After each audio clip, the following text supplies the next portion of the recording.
Hi, everybody. I'm Tanya Pizitny, and I'm here with my fellow leaders from the Quality Department to give you an intro on our group conversation for May 23rd, 2022. Let me share my screen. Great. So we would like to welcome a bunch of new hires that we have over the last few months. We have Nick joining as the Director of Contributor Success, David and two other upcoming folks for engineering productivity, and Edgar's Carlo and two new folks for quality engineering. We do have several open positions right now across the department, so if you know of anybody who might be a good fit, please refer them or encourage them to apply. For our Q1 OKRs at a high level, we have ARR, deliver cost insights, reference architecture, and reference architectures and increase contributions. Product focus of improve product quality and increase customer centricity, and a people focus of grow the team and increase geographic diversity. And clicking down into that for key business initiatives, we're supporting growing monthly OS contributors from 116 to 150. The Project Horse rollout, we're adding 2 new features to support that. And then we're establishing testing coverage for cloud licensing. For our product focus OKR, we are shipping next prioritization charts and MR type hygiene automation. We're expanding required code order approval for security purposes, and then we're shifting left through expanded MR testing and new testing types. And then lastly, for our people-focused OKR, we have a pretty ambitious hiring plan that we're hoping to meet.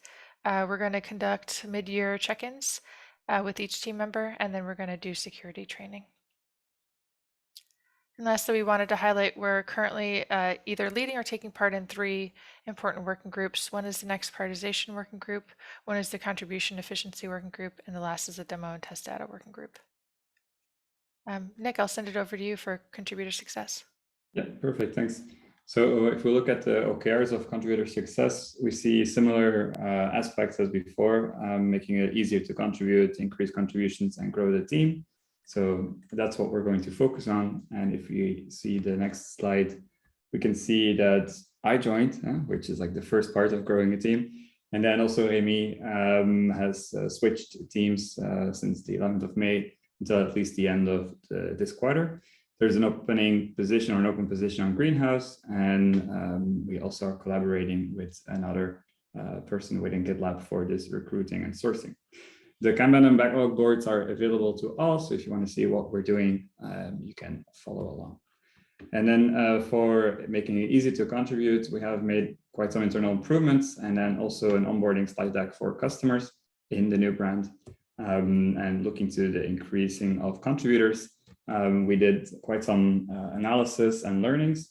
And I think one of the important learnings that we can zoom in on just a little bit is that to make sustainable contributions, we have to go to 10 contributions per contributor, because that's kind of the break-even point in terms of making sure that someone is successful and then keeps on contributing back to GitLab. For other learnings, I suggest you look at this data slide. On to you, Kyle. Yeah, thanks, Nick. I'll talk through engineering analytics, and on Mech's behalf, I'll do my best, but please direct any questions to Mech during the group conversation. Similar to the themes and OKRs above, product ARR and people, so delivering product development workflow insights. This is mainly in support of next prioritization and SaaS efficiency. ARR is SaaS efficiency, delivering cost insights, so making sure that we have the right visibility into our GitLab.com expenses and tracing it back to each team so we can identify areas to improve.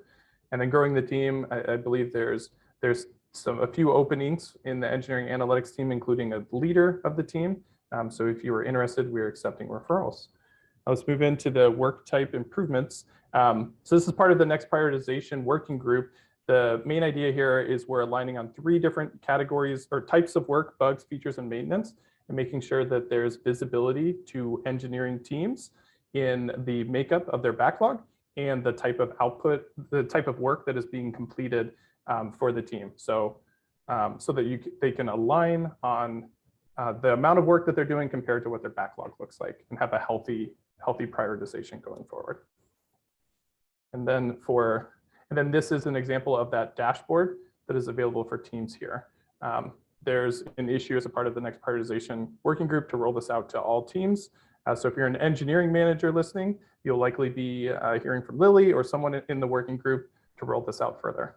Moving into engineering productivity, our KRs are around growing the team and then adding more, I'll say, like increasing the controls that we have in place for code owners that was talked about above. We're still early in the quarter and we're making great progress, but as far as the measurable results, we're still looking to accomplish, we're still looking to make progress on our measured goals here. Moving into the performance indicator updates, we've identified a few duration regressions, which have actually put time to first failure, pipeline duration, and cost, all kind of impacted those in a negative direction that we worked to correct earlier this week. So we're hoping to see improvement in the second half of May from where those metrics are. For review app stability, we did have, we caught an issue with the GitLab cloud native chart implementation through dogfooding, but that did cause a large decrease in review app deployment until that was fixed. And then master stability is a big area of focus right now, especially over the last week. Master has been almost historically unstable.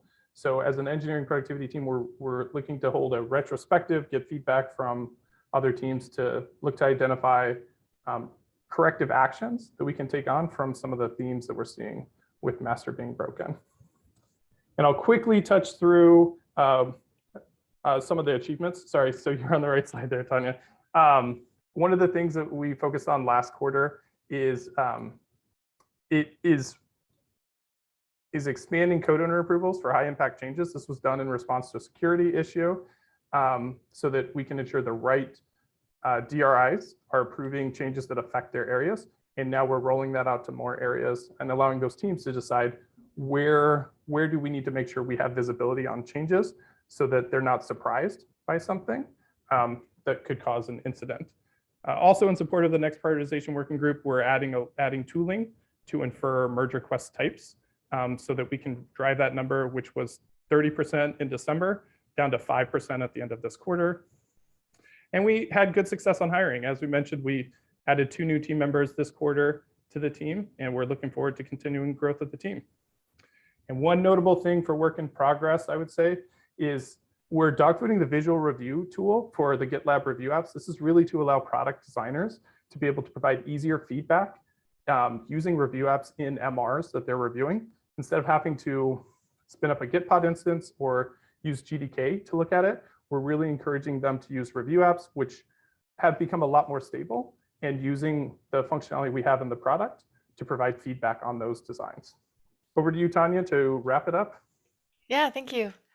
So for quality engineering OKRs, a lot of similarities to what you're hearing elsewhere. We're going to be focusing on S2 bugs. Part of that is with the next prioritization working group, but part of that is also refinement on the QEM side to make sure that the bugs are still relevant and correctly severitized. We're also supporting the top 12 initiatives such as cloud licensing and Project Horse. We're going to shift left through increased testing types, and then we're trying to improve efficiency generally. For our performance indicator updates, S1 is in a good state. We are a little bit high in May due to just one older blocked bug.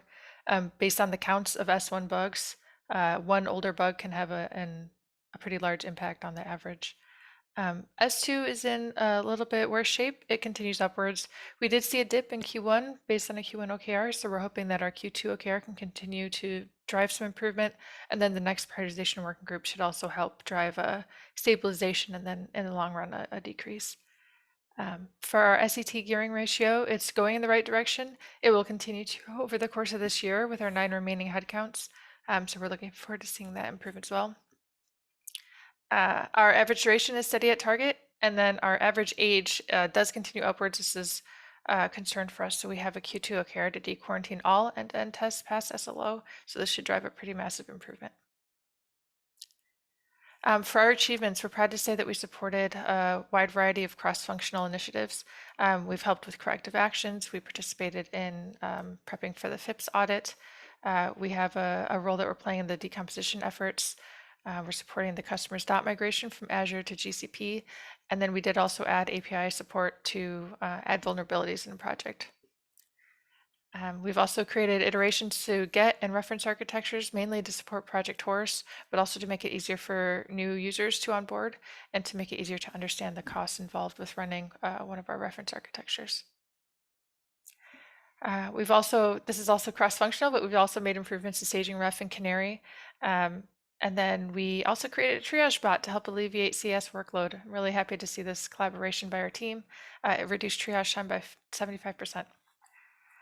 And then lastly, we're shifting left. We have been shifting left to guard against regressions. And here are some examples here of contract testing, running reliable tests in MR pipelines, and a process to automatically dequarantine end-to-end tests. As far as work in progress, similar themes, we're continuing to support Project Horse, decomposition. We have more shifting left initiatives that we're pulling in, running end-to-end tests on more MRs, implementing load and performance testing on staging ref, implementing backport testing. And then we're also working to improve the end-to-end test suite, both the speed to selectively run tests to make it more usable. We do have a document listed here for discussions, any questions you have in advance. Thank you so much.